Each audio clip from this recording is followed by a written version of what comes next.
How many of you have been a part of a consultant outsourced contract? Okay, how many of you enjoyed that process? Nice, like 3, way to go. You guys should all talk to them. All right, so thank you for having me here today. Today we're going to be talking about procurement and specifically A&E Procurement and Consultant Outsourcing. So I don't know if any of you have seen this, but oftentimes we might solicit for certain things. We may do a request for information. By the time we get through that request for information, we'll get to an RFP. And then by the time you get to signature, obviously what we wanted may not necessarily be what we get. So good preparation yields good results. So some of the things we're going to be going over today is looking at some of the roles and responsibilities tied towards consultant outsourcing, different types of procurement, documents that might be required, procurement timelines, contract administration, invoicing, and contract closeout. Again, this is going to be very high level. If you have questions, feel free to ask along the way if you want to. So in looking at roles and responsibilities, the procurement office has some key responsibilities. We also have some shared responsibilities with all of you. And then also you as the business partner have some very specific responsibilities tied toward your role. So for instance, predominantly you guys are going to be completing a request form. Anything that you guys submit to us regarding A&E consultant outsourcing needs to have that request form submitted to us. This is how we track our work, track the progress on your particular projects. Be preparing cost estimates, similar to what Donnell and Carrie were talking about before. You'll also be providing a statement of work to us. We are not subject matter experts, but we have written a large number of statements of work, so we're more than happy to help you write those, but then again, that's what Donnell and Carrie are here for too. You will also be evaluating proposals. How many of you have had the luxury of evaluating proposals? Yeah. Was it a lengthy process, short process, both? Kind of so-so, yeah. Again, preparation is everything, right?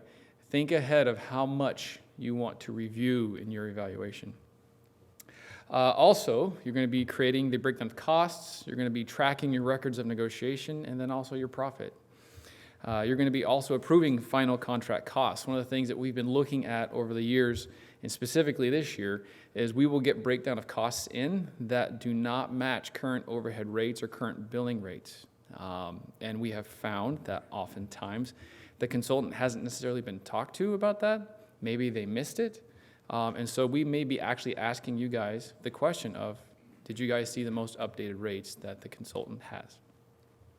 You'll also be issuing notice to proceed. On the procurement side of things, we'll be writing your the contract amendment or solicitation, whatever that may be, based on the subject matter that you give us. We'll coordinate legal. I'm going to skip through some of these. We're going to coordinate legal review. We will help facilitate and conduct those evaluations. We'll look at final document approval and writing this from a more fit-for-you standpoint as well. So, different types of procurements. Many of you in this room probably have not done a formal solicitation. This is our longest solicitation process. It usually takes anywhere from 6 to 9 months. An informal selection procedure is the next longest, and we're going to go over different thresholds, different things that are tied to these. The direct appointment, this is generally everyone's favorite in the room.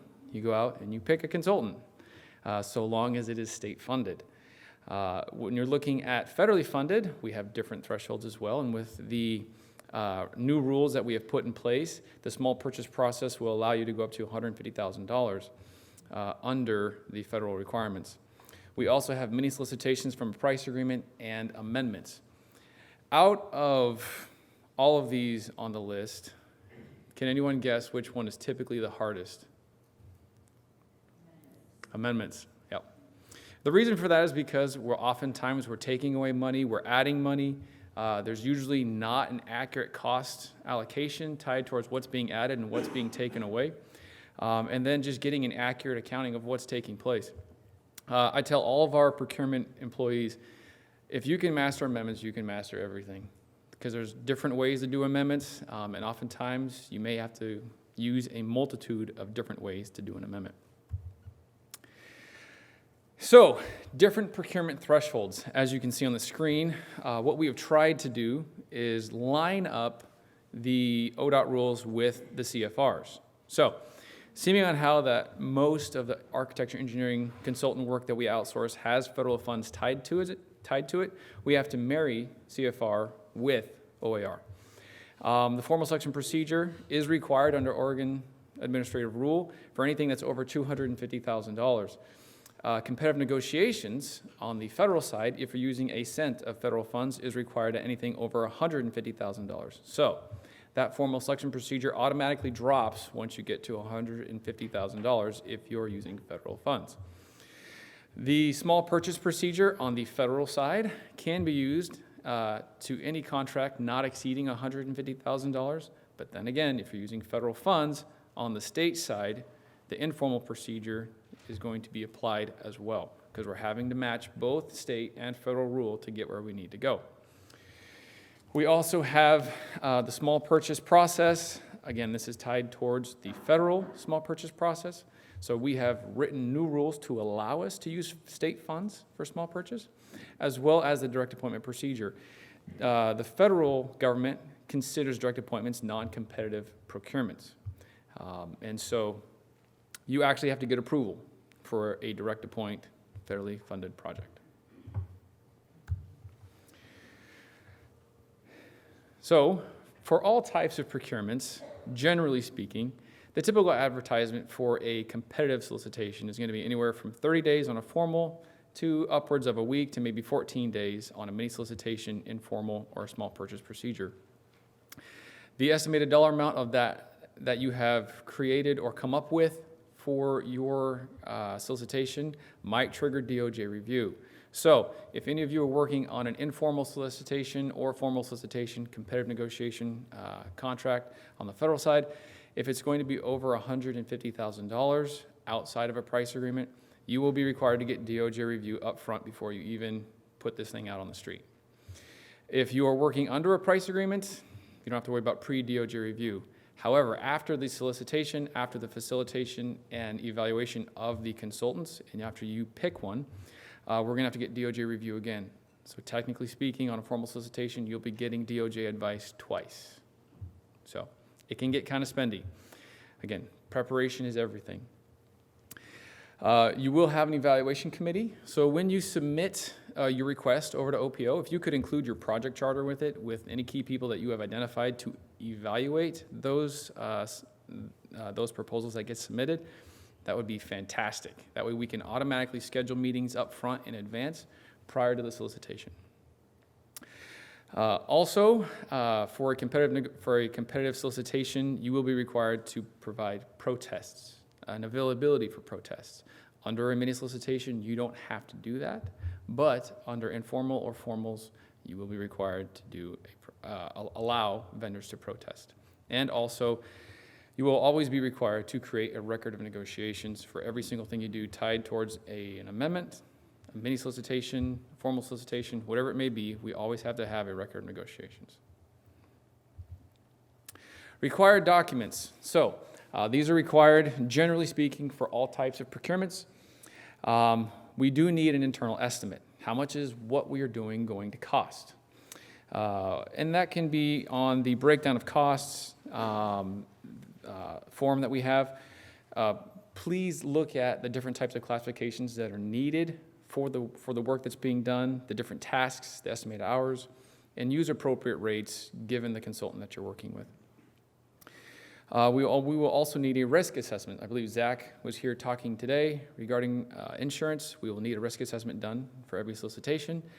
We'll need a statement of work that is pretty well written. Generally speaking, we can delineate where you want to go and figure out where you want to go. However, we still may have questions. DOJ may have questions tied to what you have provided. So we will be working with you to iron out whatever wrinkles we see. Again, record of negotiation, a breakdown of cost, and a profit fee worksheet if necessary. We have recently created a completed request checklist. This is on our website, and it is actually near the request form So for any type of procurement transaction that you're going to be doing, that completed request checklist is there. You can go through and see, am I doing an amendment? These are the different forms I'm going to need. Am I going to be doing a solicitation? These are the different forms I'm going to need, or the different types of information. It's very helpful, and you can always use what Carrie and Donnell have created as well. OPO will also be facilitating some other different documents that are going to be required for consulting out. We'll be getting the task identification number, the responsibility inquiry, and that's generally tied mostly, that responsibility inquiry will be collected generally at the time of solicitation or at the time of a direct award. We'll be coordinating insurance. If any of you are having difficulty getting insurance from your consultant, we are more than happy to go get that for you. Just let us know. And if we're having issues getting their insurance certificates, we'll go straight to their vendor. So we will bypass the consultant altogether. You can do that. Little tip. I know, it's exciting. The contract verification form, if it is required. So with the passage of 2375, the contract verification form is going to be required for any action on any contract that is over $150,000. We'll also be collecting the direct award certification if it is required, and any other potential procurement-related documents that might be required. And as previously mentioned, for whatever contract action you're going to be doing, whether it be an amendment, a work order, changing a contract administrator, when you submit that request over to OPO, please submit the request form with it. If you don't, we'll be coming back to you, asking you to submit the request form to us. So, ORS 190 agreements. How many of you have had the luxury of working on these ones? Very few. So, generally speaking, when we're looking at 190s, we're looking at an agreement, contract, whatever you want to call it, between two or more public agencies. There's different types of interagency agreements, different types of 190 agreements.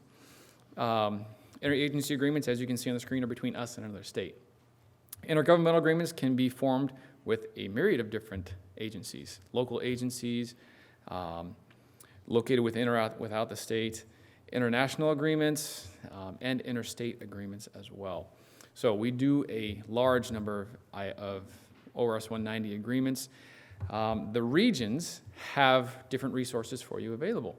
So we have actually written memorandums of understanding with the different regions, and they can actually create most of the IGAs that will be necessary for facilitating a consultant outsource contract, or even for any potential contract that may be necessary given any project that ODOT is working on. And on the screen, as you can see, are your different folks, given the regions that you work in, that you can contact. So procurement timelines, these are posted on our website so that you can see how long you should reasonably expect a procurement to take. If you are working on a multi-step, many different steps tied towards a consultant outsource contract where maybe you're doing interviews, maybe you're going to do the qualifications first, then interviews, or maybe some type of step that's been built into your procurement, the formal RFP or any of these timelines generally are not going to apply. These are built on general procurement timelines that you would reasonably see given a mini solicitation or a standard one-step formal solicitation given an A&E contract. This is predominantly what we would be using, looking at the different types of contracts that we've done for you guys over the years.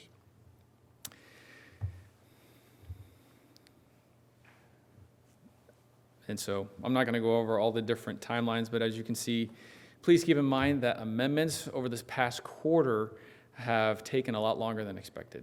I would tell you this, that in reviewing amendments that my employees submit to me to sign, I have been finding math errors in probably 50% of what comes across my path. That means that typically speaking, it's been through you guys, it's been through DOJ, and it's been through the employee, and then I'm the one who catches it. So please go back and double check your work. I hate being the one to catch it and then sending it back to DOJ. I had a conversation with Region 2 where I can admittedly say I send stuff back to DOJ. If we are thousands of dollars off given a different rate, given different overhead rates, or just an inaccurate cost accounting over the 9 prior amendments that we've been working on, I will send it back to DOJ because we're not accurate. So please double check your math. It's very simple. Create a spreadsheet. It's what I do on every single one. So how many of you are contract administrators, given the definition that we see here on the screen? Nice. How many of you are going to be contract administrators? How many of you don't want to be contract administrators? Hey, too bad. Okay, so contract administration really is not that difficult. It can be stressful at times. But we're looking at those activities that are taking place after the contract has been awarded. We want to look at how well have we done? How well has a consultant done? How well are we meeting the goals and objectives that we have set out in place for the particular project? We want to look at all of those different actions, dealings that are taking place, and making sure that they have been completed, accepted. Maybe we are disputing what has taken place. In any event, those are going to be your contract administration duties. So, are you a contract administrator? For short, if you're going to be named in the contract, you are a contract administrator. The project manager, however, could be designated or delegated duties from the contract administrator. And so the contract administrator, yes, can delegate certain duties as necessary for your particular project. You can always search our website to find out if you are currently listed. However, my advice to you is go back through whatever you've been assigned for particular projects. And if you think you're the contract administrator, talk to your appointing authority, and you'll find out for sure. You can always check our list as well. So, if you're a contract administrator, you are required to take the 11-module course that DAS has provided as required by House Bill 2375. There is no working around this. We will not name you in the contract if you have not taken this course. This is required by law. So, I have taken it. Every one of my employees have taken this course. It's not that difficult. It is time-consuming, but please do take it. You are required to take it if you're a contract administrator. So, Invoice. Real quick, we just wanted to touch on this because we've been dealing with quite a bit of invoicing issues across the state. It's not particularly tied to any particular region. But we wanted to give you some tips and tricks tied towards resolving invoice problems. Please notify your consultants within 10 days that you've got the receipt. If you have issues, you can always short pay them. But talk to your consultants. Figure out what's different. Figure out what's wrong. There's very few things that we cannot not pay as tied to your project. But for the most part, if it's reasonable within the bounds of the project, you're probably most likely going to be required to pay the consultant for what they've been doing. Work with your invoice review team, work with whatever compliance team that's been set up, work with your project managers, verify what has been done. If you're running into issues to where you don't think you should be paying the consultant because they haven't performed, that is a completely different issue. And there's about 3 different things given any particular contract that we can do to withhold payment or hold the consultant accountable for what they've been doing or have not done. So you'll also be required to perform contract closeout. Carrie and Donnell already briefly talked on this already, but again, we're looking at making sure that we have arrived at the end point that we have set out to obtain. We want to verify total amounts, verify that everyone's been paid, verify that all work has been done, in short. So some different resources. We actually have a price agreement list. Please go through that whenever you're needing a solicitation or whenever you're needing services to be outsourced. We have our A&E full service.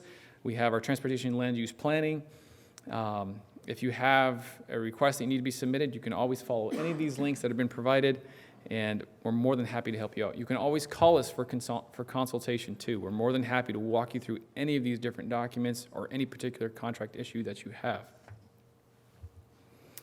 In short, a well-managed selection process and well-written contract and good contract administration generally contributes to a successful contract. Generally. Sometimes things go south. Some of you in this room know exactly what I'm talking about.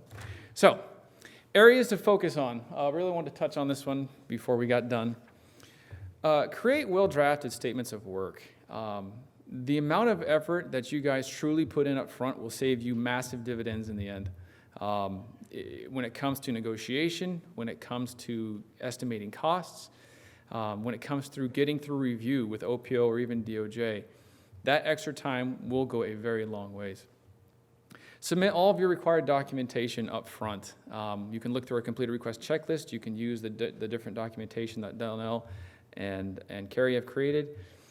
But submit all those different required documents. If you don't, we're going to be having this back and forth of please provide this, please provide that, and then we'll end up sitting and waiting.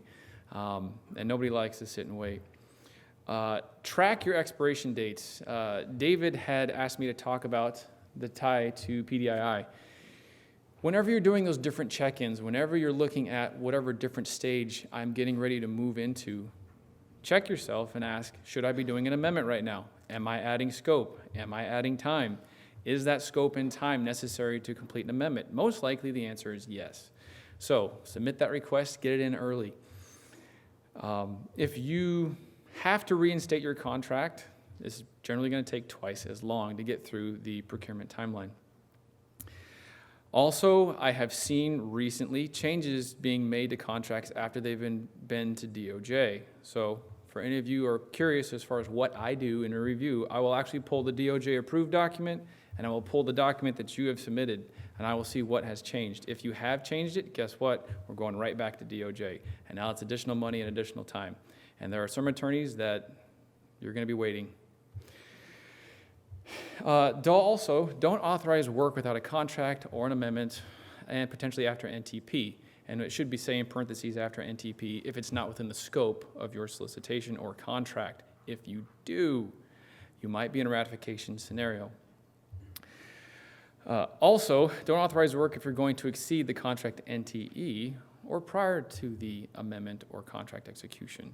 Again, we may be in a ratification scenario after that. And if you are or have to ratify a contract, there's only one person in this entire state that can give you approval on ratifying it, and he works for DOJ. So we have had to ratify a few contracts over the years, and I can generally tell you a ratification takes about 6 months to get through. So please don't put us in that scenario. So, any questions that you guys have related to procurement? We have time for a couple of questions. Who has one on this side or on that side? Justin. A couple months back, I heard that there was some looking into updating the E&O process. How is that going? From what I understand, that is being spearheaded by Steve Cooley and Melissa Canfield from our office, and Donnell probably has more on that one. Yes, John is correct. That is being, the sole owner of E&O is Steve Cooley, and he is working with Bjorn Miller, who is working out of our bridge section right now. They are updating Exhibit I in the contract, and they are working on flow diagrams and processes on what do you do and who do you have to notify. And we also want to start tracking E&O issues that are happening, and those are useful to my section for things that we need to improve on. So process in work, something coming soon. I had a question about contract closeout. If we have an A&E firm we use for the PE phase, and then we're using them as engineer of record in the construction phase, and so a smaller amendment for that one, do we close out the PE phase with the contract closeout, or do we wait till the construction phase is completely finished? It might depend. For instance, if you're under two different contracts, then yes. If you're not, it would probably depend on your business practice tied to your individual region. I have seen it done at the PE phase. I have seen it done at the very end as well. Any other questions? Got a question about DOJ review. Yeah. So you mentioned if we do the formal selection process that we're going to have DOJ review twice, and it gets expensive. Yes. How much should we put in our budget for DOJ review twice? Good question. That depends on how well your document is written. and it depends on the attorney that you get assigned. So I do not have a budget answer for you on that one. Sorry. I've seen it range anywhere from a couple $100 to a couple thousand. And this will be our last question. Yes. Okay. I know in the past, consultant evaluations was an issue, and I haven't heard it mentioned in the presentation. So where are we on consultant evaluations, the formality of that, the frequency of that? I guess I don't understand, where are we with that? Well, you gave us a list of deliverables that folks are going to have, and we mentioned contract closeout. Where in that process is the consultant evaluation requirement, and what's the frequency, and who's currently Performance tracking that? evaluations. This is them. There's consultant evaluations tied towards selecting a consultant, and there's performance evaluations. Right. If you go on to the consulting services unit, that was one of the pages that Carrie went through. And we are required by federal law to be in compliance with consultant performance evaluations. So the process, the link, everything is there. I can tell you that we are in current evaluation to, coined the term evaluation, to get a new database. We in our section inherited the Access database that this is currently managed under. We're looking for a more user-friendly database to start tracking this to make sure that we're in compliance. But I'm happy to say that our percentage when it first came to me was like low 30% compliance. We are now in the high 90s. So good job, you. Thank you, everybody.